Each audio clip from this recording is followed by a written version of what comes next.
නියතරණී කොළඹ 4 සාන්තවික විමර්ශනාකාරයේ අත ශ්‍රේණියේ ඉතිහාස විෂය පාඩමට උපසම සාධුවේ දැන් අද අපි මතලා අත ශ්‍රේණියේ ඉතිහාස විෂයවල යුරෝපයේ පැරණි ශිෂ්ටාචාර ගැන මාතෘකාව යටතේ රෝම ශිෂ්ටාචාරය ගැනයි අපි හඳුන්වන්නේ. तर मैं रोम शिष्टाचार कथा करती इतालिय कथा कहना इतालिय रोम नगरे मुल्करगे तमा शिष्टाचार गुणनगिन्ने ඒකේ සමානයක රෝම ශිෂ්ටාචාරය කියලා කියන්නේ. අපි මුලින්ම ඉස්සෙල්ලා රෝමේ පිහිටලා තියෙන ලෝකසිතිය මනෝ කොහෙද කියලා ලෝකසිතිය මේ යුරෝපා මහද්වීපයේ මෙතන මේ අර්ධද්වීපයක් තියෙනවා. ගාන කකුල දික් කරගෙන ඉන්න ආකාරයට ඉඳලම ඉතාලිය කියන රට තියෙනවා. ඒ ඉතාලිය කියන රටේ ප්‍රධාන අගය තමයි මේ රෝමය. ඒක තමයි මේ පෙන්වන්න කරලා තියෙන්නේ මේ වෙනම පෙන්වන්න කරලා තියෙන්නේ මේ මෙතන මේ රතුතිත තියෙන ස්ථානය තමයි මේ ඉතාලිය කියන රට. ඒකේ ප්‍රධාන ඒ තමයි රෝමය කියලා කියන්නේ. එතන රෝමයේ රට පිළිතියේදී ලෝකසිතිය මනෝ යුරෝපා මහද්වීපයේ තියෙන අර්ධද්වීපයක් විදිහට ගන්න. ඊළඟට අපි ඒකේ පිළිතීම කොයි විදිහද කියලා. මේ ගත්තාම මේ ඉතාලිය අර්ධද්වීපයේ නැගෙනහිරින් තියෙන්නේ ආන්ද්‍රියාතික් මුහුද. මේ ආන්ද්‍රියාතික් මුහුද තමයි මේ දින වචනේ හරියට ආන්ද්‍රියාතික් මුහුද. බටහිර පැත්ත හරියා දකුණ ඒක නම් තෝරලා මේ පොතේ සඳහන් කරන්නේ දකුණට නිරලා තියෙන මධ්‍ය ධර්මයේ මුහුදේ දකුණට නිරලා තියෙන ඒකට මේ නිල් පාට මේ තියෙන්නේ මධ්‍ය ධර්මයේ මුහුද. ඒතර මේ දකුණට නිරලා තියෙන්නේ මේ ඉතාලියේ අර්ධද්වීපය. ඒතර මධ්‍ය ධර්මයේ මුහුද කියලා තමයි අපි මේ කොටස සඳහන් කරන්නේ. හරි බටහිරිනුයි දකුණිනුයි මධ්‍ය ධර්මයේ මුහුද පිටලා තියෙනවා. ඊළඟ ගත්තාම මේකේ සීමා වෙනවා මේ ඉතාලිය කියන අර්ධද්වීපයේ වෙන්වීම තියෙන්නේ මෙන්න මේ දුඹුරු පාටින් පෙන්වන්න කරන්නේ කඳු වැටි. ඇල්ප්ස් කියන කඳු වැටිය. ඇල්ප්ස් කියන කඳු වැටියෙන් තමයි මේ සීමාව වෙන්නේ ඉතාලියේ සීමාව. ඒතොර මේ ඊළඟ තියෙන්නේ මේ ඉතාලියේ මැදින් යනවා මේ කඳු නාරකයක් වගේ. මැදේ දෙකෙන් දෙපැත්ත සම්පූර්ණ විහිදෙනවා.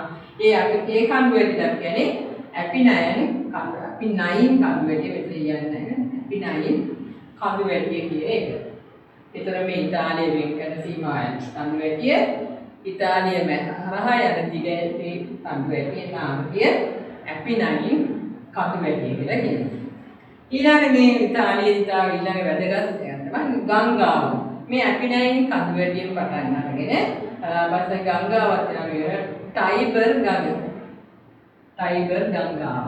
ඒ ටයිබර් ගංගාව නිසා මේ රටවල වෙන්න නගර අතර වෙළඳ සම්බන්ධතා පවත්වා ගැනීමට ගමනාගමනය සඳහා බොහෝ දුරට මේ ගංගාව උපකාරී වෙලා තියෙනවා ඉතාලියේ නගරයට. ටයිබර් කියන ගංගාව නිසා. මේ ටයිබර් ගංගාවේ නැව් ගමනාගමනය හැම සිදු වෙනවා කියලා කියනවා. ඒ නිසා රටට බොහොම ප්‍රයෝජනවත් වෙන ගංගාවක් විදිහට භාවිත වෙනවා. අපි රෝමේ පිහිටීම කියවමයි ඉතාලිය කියන අර්ධද්වීපයේ ප්‍රධාන රෝමේ නගරයේ පිහිටීම ඒක පිහිටලා තියෙන ලෝකසිතියම ගත්තාම යුරෝපා මහද්වීපයේ මේ කොටසේ දක්වනවා. නැගෙනහිරින් ආන්ද්‍රියාතික් මුහුද බටහිරින් දකුණින් මධ්‍ය ධර්මයේ මුහුද ඉතාලියේ සීමා වෙනවා ඇල්ප්ස් කඳු වැටියෙන්. ඒ හරහා ඉතාලිය හරහා වැටෙන කඳු වැටියක් තියෙනවා කඳු නාටියක් තියෙනවා ඇපිනයින් කඳු වැටිය. ඊට අමතරව නාවික ගමනාගමනය රට අතර සම්බන්ධතාවය පවත්වන්න බොහෝසේ උපකාර කරන ගමනාගමනයේ මෙතන ටයිබර් ගංගාව. ඒතර ඔයගොල්ලන් මේ සිතියම ඔයගොල්ලන්ගේ අපේ පොත්වල ඉඳලා ඒ ස්ථාන ලක්ෂණ විශේෂයෙන් මධ්‍ය ධර්මයේ මුහුද ආන්ද්‍රියාතික් මුහුද ඇල්ප්ස් කඳු වැටිය ඇපිනයින් කඳු වැටිය ටයිබර් ගංගාව රෝමයේ කියන ස්ථානක මේ සිටියේ වන ලකුණු දෙන්න. අපි ඊළඟට බලමු රෝම ශිෂ්ටාචාරයේ ආරම්භය වෙනවා. රෝම ශිෂ්ටාචාරය කියන්නේ ශිෂ්ටාචාර කාර්යයකට විවිධ මත ඉදිරිපත් කරලා තියෙනවා. ප්‍රධාන වශයෙන් මෙතන මත තුනක් ඉදිරිපත් කරලා තියෙනවා. එකක් කියනවා යුරෝපයේ සිට ඉතාලියට පැමිණි ලතින් වරුන් විසින් මේ රෝමය ගොඩ නැගුවයි කියලා. යුරෝපා මහදීපවල කලින් සිටියත් වෙනවා. ඒතර යුරෝපයේ මේ ප්‍රයත්නයේ යාන්ත්‍රික ප්‍රදේශ සීමාවල ලතින් වරු රෝමය ගොඩ නැගුවයි කියලා. තව අදහසක් තියෙනවා රොමීලස් කියන වීරයෙකු විසින් රෝමය ගොඩ නැගුවා. රොමීලස් කියන එක සම්බන්ධව කතාවක් පවතිනවා. ඒ කාලවල රාජපාරපුරේ අර සම්බන්ධ කුමන්ත්‍රණ රජපෞලක් විදිහට කුමන්ත්‍රණයක් කියලා තියෙනවා. ඉපදුණු දරුවන් නිවුන් දරු දෙන්නෙක් ඉපදිලා තියෙනවා. ඒ දරු දෙදෙනා රාජ උරුමකාරයන් කියලා ප්‍රචාරයක් යන නිසා ඒ රජපෞලේ රජ විසින් නියම කෙරුවා මේ දරු දෙදෙනාව නැති කරන්න. අරලා දාන්න ඕනයි කියලා විනාශ කරලා දාන්න ඕනේ කියලා. ඒක නිසා ඒ රජතුමාගේ සේවකයෙකුට නියම කළා තියෙනවා මේ දරු දෙන්නව නල්ලා දාන්න කියලා. දියගිල්වල මාරන්න කියලා. නමුත් ඉතින් ඒ සේවකයා ඉතින් දරු දෙදෙනෙක් දරු දෙදෙනෙක් එහෙම විනාශ කරන්න තියෙන තුකින් එහෙම කියන්නේ ලී වලින් හදපු රෝගය කරලා පා කරලා යයි කියනවා. ඒ පා කරලාදී ඒ ප්‍රදේශ බුර්ක දේනුවකට හම් වෙලා බුර්ක දේනුවගෙත් පැටවල නැති වෙලා හිටියේ ඒ බුර්ක දේනුව දැකලා තමන්ගේ ගල් ගුහාවට ගෙනියලා රැකගත්තයි කියනවා. ඊට පස්සේ කැලේ ඒ ප්‍රදේශයේදී ගෝපාලයෙකුට හම් වෙලා ගිහිල්ලා හදාගත්තයි කියනවා. ඔය විදිහට කතාවක් ගෙතිලා තියෙනවා. ඒකට ජනප්‍රවාදයක්. ඉතින් කොමාරි ඊට පස්සේ ගෙනියලා තරුණ වියද වෙලා දරුවා ප්‍රඥාන්සේ රොමියුලස් කියන කෙනා තමයි මේ ප්‍රදේශයට ඇවිල්ලා ඒ රාජ්‍ය ගොඩනගාගත්තයි කියලා කියන්නේ. ඒ කියන්නේ රොමියුලස් නැමැති වීරයෙකු විසින් රෝමය ගොඩනගාගලාදයි ජනප්‍රවාදයක් පවතින වගේ කතාවක්. තවත් අදහසක් ඉදිරිපත් කරලා තියෙනවා. රෝමයේ අතීතයේ සිටම වෙළඳ මධ්‍යස්ථානයක් වෙලා තිබුණා ලෝකයේ අනිත් රටවල් සමග වෙළඳ ගනුදෙනු කරන්න සම්බන්ධ. ඉතින් වෙනත් ප්‍රදේශයේ පැවිදි ජනතාවක් ඇවිල්ලා නිවන කටයුතු කළේ ඒගොල්ලන්ගේ මේ රෝම ශිෂ්ටාචාරය අනුමතයි කියලා කියනවා. විවිධ මත තියෙනවා. කොහොම එකක් රෝම ශිෂ්ටාචාරය ගොඩනැගෙන්න මේ අනුගාමී විද්‍යාවේ රොමියුලස් නැත්නම් රෝම ශිෂ්ටාචාරය ගොඩනැගුවයි කියන අදහස. එතන පාලන කර්මයේ ශිෂ්ටාචාර ආරම්භය සමග පාලන කටයුතු ගෙනියීමේදී මුල් කාලේ ගෝත්‍ර හෝ පවුල් පදනම් කරගත් පාලන ක්‍රමයක් පැවැත්වෙන. ගෝත්‍ර කියන කුඩා කණ්ඩායම්. ඒ පවුල් වශයෙන් ඉඳලා ඒ අයගේ මේ පාලන ක්‍රමය ආරම්භ වෙලා ගියා කියලා කියනවා. පවුල ගෝත්‍ර හෝ පවුල් වශයෙන්. තවත් ඊට පස්සේ තව ටිකක් කාලෙදී මේ පවුල ගෝත්‍ර පාලනය කරගෙන ක්‍රමක්‍රමයෙන් කාලයක් යද්දී රාජාණු ක්‍රමයක් බිහි වුණා කියලා කියනවා. රාජාණු ක්‍රමයක් කියලා කියන්නේ එක නායකයෙකුගේ යටතේ ඒ ඉන්න ජන කොට්ටාසය පාලනය කිරීම. රජතුමා කියන රජ තනතුරු හිම ඒ ආකාරයෙන් තමයි රාජාණු පාලන ක්‍රමයක් ආරම්භ වුණා කියලා. තවත් ටිකක් කාලයක් කොහමද ක්‍රිස්තු පූර්ව 509 පක්ෂයේදී සමූහාණු ක්‍රමයක් ආරම්භ වුණා කියලා කියනවා. ඒක ගෝත්‍ර පාලන ක්‍රමයක්, රාජාණු පාලන ක්‍රමයක්, සමූහාණ්ඩු පාලන කර. සමූහාණ්ඩු පාලන කරාම කණ්ඩායමක් එකපිම අර තනි එක් පුද්ගලයෙක් එක්කගෙන පාලනය කරන කණ්ඩායමකගේ සහභාගීත්වයෙන් දැන් අපි දැන් කතා කරනවා ප්‍රජාතන්ත්‍රවාද ක්‍රමයට වගේ කණ්ඩායමකගේ සහයෝගයෙන් සාකච්ඡාවල පාලන කටයුතු කිරීම. ඒ සමූහාණ්ඩු පාලන ක්‍රමයේ යටතේ ඒ ප්‍රධාන කොන්සල්වරුන් ලෙස හැඳින්වුණු නිලධාරීන් දෙදෙනෙකු යටතේ මේ පාලනය ගෙවුණා කියලා. කොන්සල්වරුන් කියලා හඳුන්වනවා. ඒ අයගෙන් දෙන්නගේ එකතුව තමයි මේ පාලනය ගෙන ගියයි කියලා කියන්නේ සමූහාණ්ඩු පාලන ක්‍රමයක්. ඒතර මේ සමූහාණ්ඩු පාලන සහභාගීව කණ්ඩායමක් ඉඳලා තියෙනවා. ඒ කණ්ඩායම හඳුන්වනවා සෙනට් සභාව කියලා. ඒතර සමූහාණ්ඩු පාලන ක්‍රමයේ යටතේ පාලනය ගෙන යන ප්‍රධාන නිලධාරීන් දෙදෙනෙක් කියලා තියෙනවා. ඒ දෙන්නා හඳුන්වනවා කොන්සල්වරු කියලා. ඊට මේ දෙන්නට සහායයට පාලනයේ සහාය වෙන්න හිටියා සභාවක්. ඒ සභාව හඳුන්වනවා සෙනට් සභාව කියලා. හරි?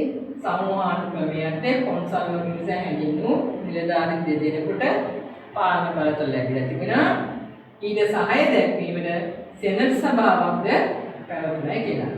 ඉතින් මේ ආයතනය ගිහිල්ලා ක්‍රිස්තු පූර්ව 27 වෙද්දී රෝම අධිරාජ්‍ය බිහි වෙනවා. රෝම අධිරාජ්‍ය කියුවා ඊට පස්සේ යුරෝපයේ වල සම්පූර්ණ බලය පැතිරීමක් යනවා. රෝම අධිරාජ්‍ය කියන එක බිහිවීම සිදු වෙන්නේ මේකත්. මන්ට දැන් ක්‍රිස්තු පූර්ව 509 මේ ක්‍රිස්තු පූර්ව 27. ක්‍රිස්තු පූර්ව කියවන් ක්‍රමයෙන් අඩු පැත්තට ගමන් ගිලා තමයි ක්‍රිස්තු වර්ෂ පටන් ගන්නේ. ඒකෙන් තමයි දීර්ඝ කාලයක් මෙතන ක්‍රිස්තු පූර්ව 509 ඉඳලා 27 දී දීර්ඝ කාලයක මේ වෙනස් වීම පෙන්වන්න කරන්නේ මේ අකුසල මොහොතේ කර්ම වශයෙන් කියපුවා. ඉතින් ගෝත්‍ර හෝ පෞල් පදනම් කරගත් පාලන ක්‍රමයක්, ඊට පස්සේ රාජානු පාලන ක්‍රමය, ඊට පස්සේ සමූහානු පාලන ක්‍රමය, ඊට පස්සේ තමයි මේ රෝම අධිරාජ්‍ය කියලා ඉතාලිය තුළ රෝමයේ මුල් කරගෙන බලය පැතිරී යාමක් සිදු වෙනවා. ඒතකොට රෝම අධිරාජ්‍යයේ යටතට තමයි ඒ අපට ලෝක සිතියම රාම ගත්තාම ස්පාඤ්ඤ, එංගලන්තය, ප්‍රංශය, මධ්‍යධාරී මූදාරී යුරෝපීය යුරෝපීය විශාල ප්‍රදේශයක් පුරා මේ රෝමිය විසින් පාලනය කිරීම සිදු වුණා. ඒක සැගෙන අධිරාජ්‍ය විශාල රාජ්‍යයක් විශාල ප්‍රමාණයක බලය පැතිරීමක් තමයි මේ අධිරාජ්‍ය පාලන ක්‍රමය. ඒක නිසා රෝම අධිරාජ්‍යයට මේ යලතර තුනයි කියනවා. ඊට පස්සේ රෝමයේ පාලන ක්‍රමය කියලා ගත්තාම ප්‍රධාන වශයෙන් ප්‍රධාන පාලකයෝ දෙන්නෙක් ගැන ඔයගොල්ලෝ තව ගොඩක් ඉතාලි ගොඩක් පාලකයෝ ඉඳලා නම් තියෙනවා. නමුත් ඔයගොල්ලන්ට මේකදී ප්‍රධාන වශයෙන් සඳහන් කරන්නේ දෙන්නෙක් ගැන. ඒ පාලකයන් දෙන්න තමයි ජූලියස් සීසර් හා ඔගස්ටස් සීසර් කියන මේ දෙන්න.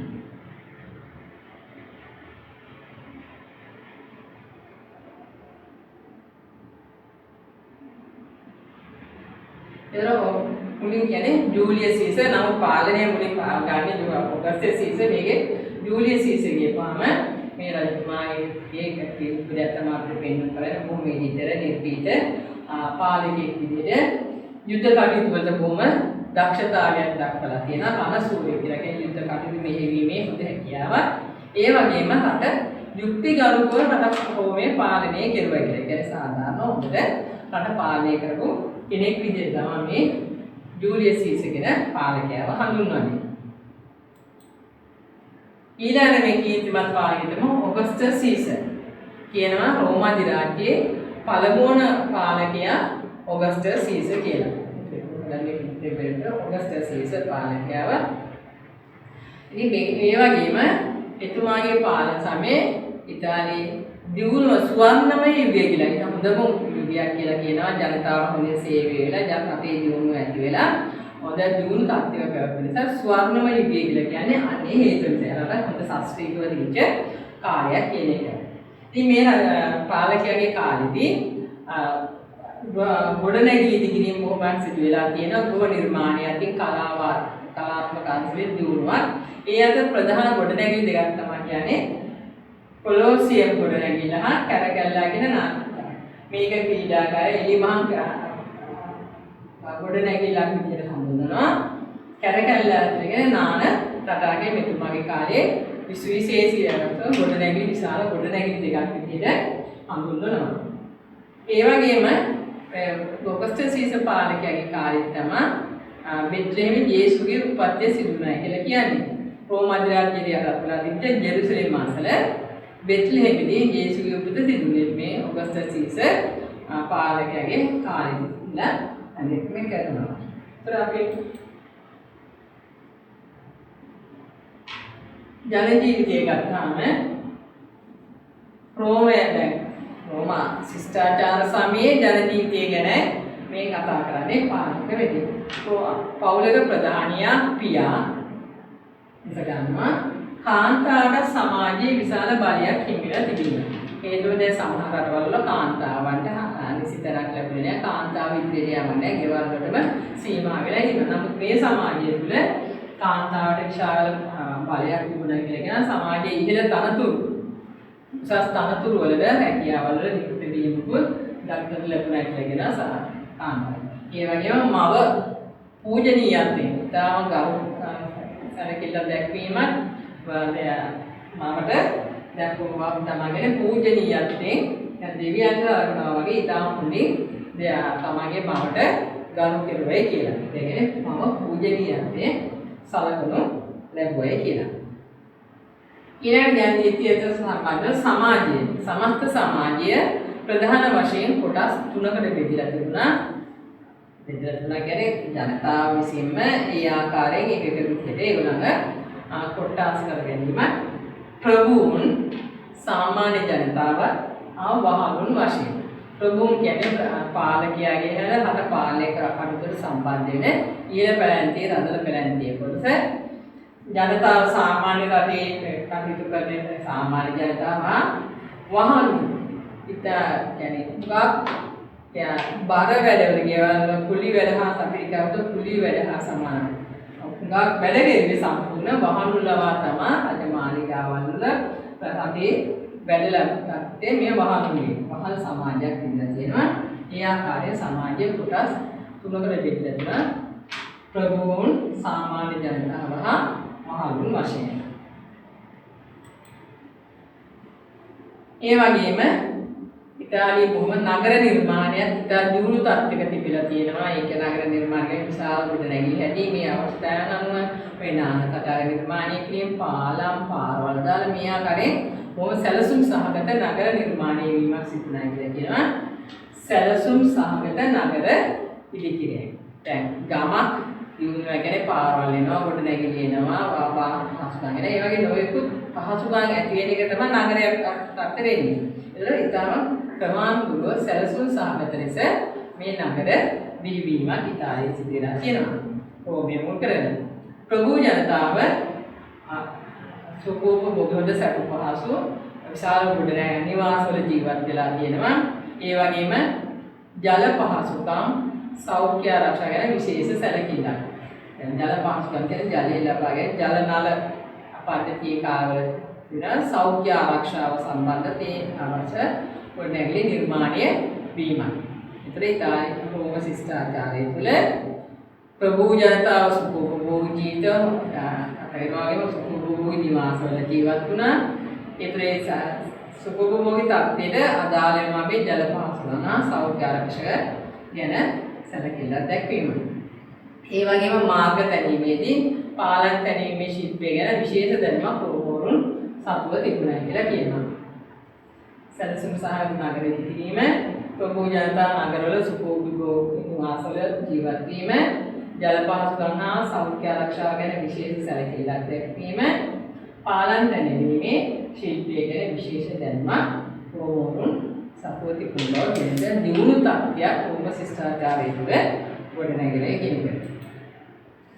දැන් අර වෙන්නේ අපි කලින් පෙන්නන නගර නිර්මාණය කරද්දී පාලනීය පිළිකිරීම සම්බන්ධ මේ ආරුක්කු පාලන අපේ ලංකාවේ තියෙනවා ආරුක්කු සදේව අපේ ලංකාවේ තියෙන දෙපළේ මේවටම ආදර්ශය. විශාල පාලන නගර අතර සම්බන්ධකම් පවත්වන ප්‍රවාහනීය සඳහා යැවීමේදී ගමනාගමන පාලනයේදී මේ උදාහරණයක් පෙන්නු කරලා තියෙන්නේ පැරණි රෝම පාලන. ඊළඟ කලාව හා ගෘහ නිර්මාණ ශිල්පය. උසස් සාහිත්‍ය කරුණෝ කියන පොත්පත් ලිවීම සම්බන්ධව ගද්‍ය පද්‍ය පොත්පත් රචනා කළා. ඉතින් උසස් ඉහළ තත්ත්වයේ ලිවීම. උදාහරණ වශයෙන් දෙන්න වර්ජිට් කියන කතෝරයාගේ ඊනිට් කියන පද්‍ය ග්‍රන්ථය ලෝක ප්‍රසිද්ධ මේ පද්‍ය ග්‍රන්ථය ඇතුළේ තියෙන උසස් තත්ත්වයේ ලේඛනයක් විදිහට සැලකනවා.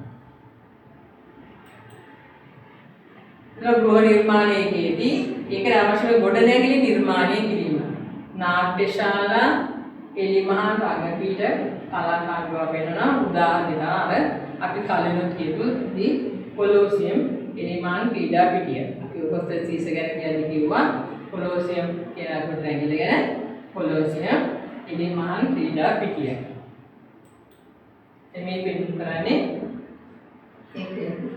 මේක එක 50000ක් පමණ ජනතාවක් රැස් වෙන්න පුළුවන් විදිහට ඒක දැන් නටබුන් තත්ත්වයටපත්ලා ගොඩනැගිලි විනාශ වෙලා තියෙනවා. නමුත් අදට නටබුන් විදිහට මේක ආරක්ෂා සහිතව පිළිනුම් සුරක්ෂණය කිරීමක් තියෙනවා.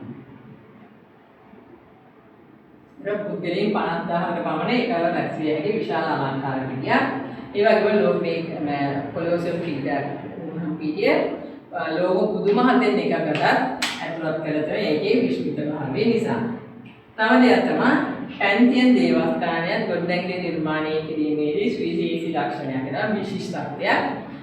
දෙවිවරුන් සඳහා ඉදිකරපු ප්‍රධාන දේවස්ථානය. ඒකත් ගොඩනැගිලි නිර්මාණයේදී විශේෂයෙන් විශේෂී ලක්ෂණයක් පෙන්වන්න කරනවා. ඒක තමයි මේ තියෙන්නේ පැන්තියන් දේවස්ථානය. මේ පැන්තියනේ විශාල කොට දේවාලයක් ආගමික වත් පිළිවෙත් සඳහා ඉදිකරලා තියෙන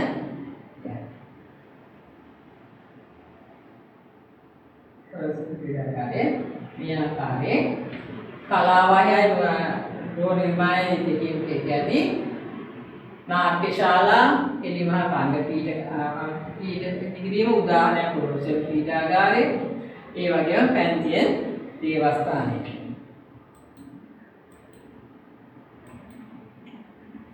ඊළඟ මූර්ති හා ප්‍රතිමා රූප ඇඳීම නිර්මාණය කිරීම ප්‍රතිමාවන් විශිෂ්ට මූර්ති ශිල්පයක් හා ප්‍රතිමා කලාවක් කොහොම සපුරුත විශේෂයෙන් කියන නීරෝ අධිරාජ්‍යගේ ලෝකඩ වලින් හඳු හිස දක්නට ලැබෙනවා කියලා ඒක රෝම අධිරාජ්‍ය තාමත් ගැන ඊටම සජීවී ආකාරයෙන් ස්වභාවිකත්වයෙන් පෙන්වන කරන ආකාරයේ ලෝකඩ හිස නිර්මාණය වෙලා තියෙනවා.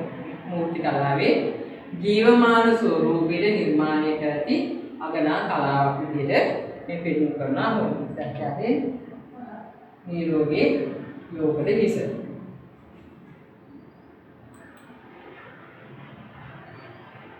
ඊළඟට තමයි රෝමෝරුන්ගේ රතදාම තරගය. රතදාම තරගය තිබු බාල සාධක ලැබෙන එක නෙමෙයි.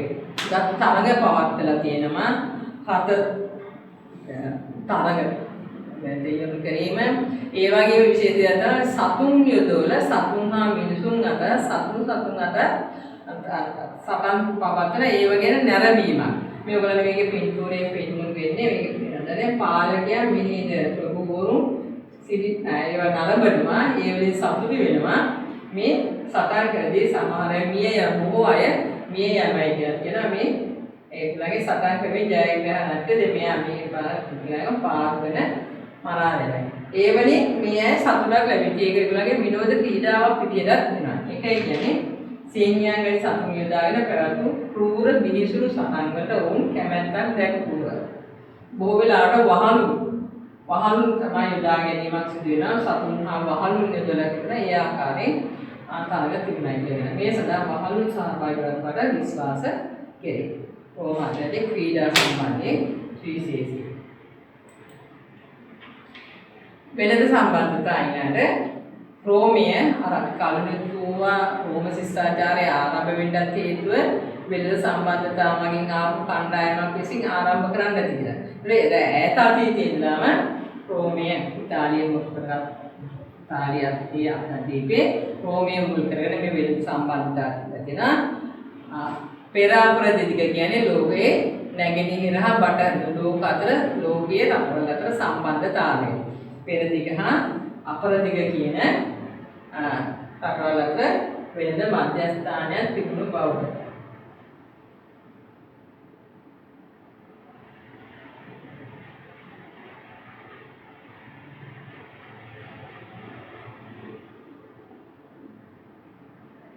අගේ පෙර අපර දෙදිග පෙරදිග රටවල් අපරදිග රටවල්. එතකොට මෙතනදී මේ පැත්තෙන් පෙරදිග පැත්තෙන් එන අය අපරදිග පැත්තෙන් බටහිර පැත්තෙන් එන අය අතර සම්බන්ධතාවයක් තිබුණා. මේ පෙර අපර දෙදිග වෙළඳාම කියලා කිව්වේ අන්නේ හේතුව නිසායි.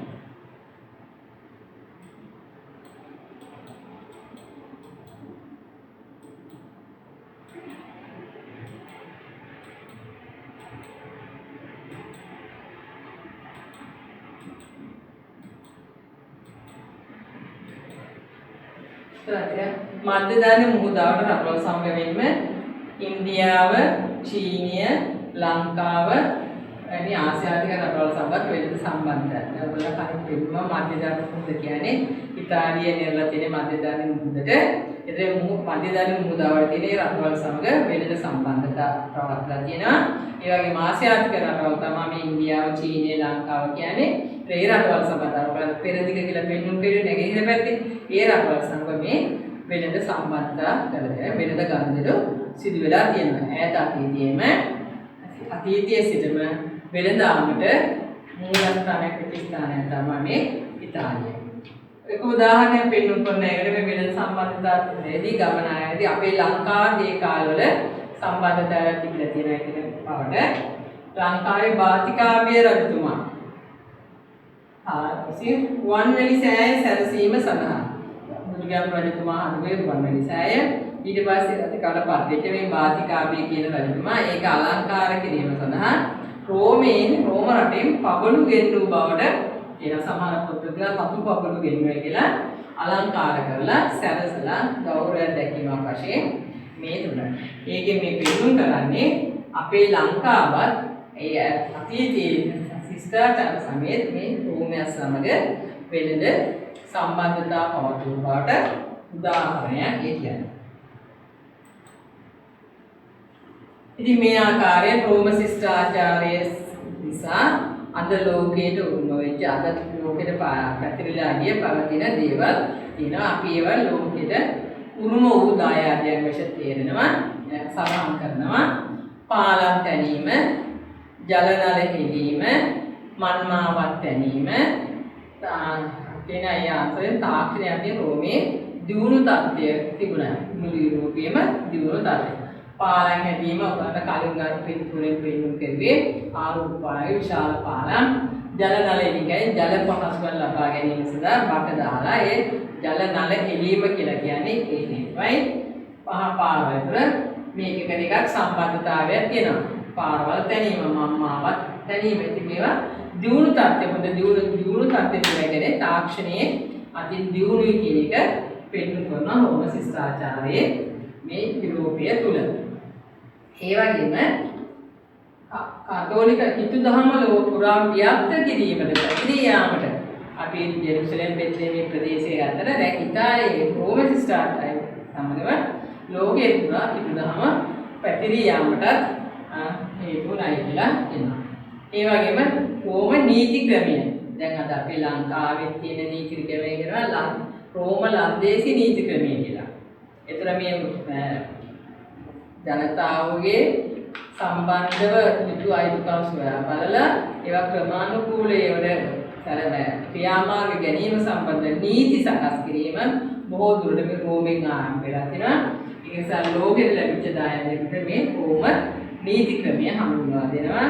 ඒ වගේම ලතින් භාෂාව දැන් අපේ දැන් ගත්තා පූජාවලිය අපේ කාලවල ලතින් භාෂාව. ඒතර මේ ලතින් භාෂාව ව්‍යාප්ත වීම ප්‍රධාන වශයෙන් මේ රෝම ශිෂ්ටාචාරයේ මුල් වෙච්ච දෙයක්.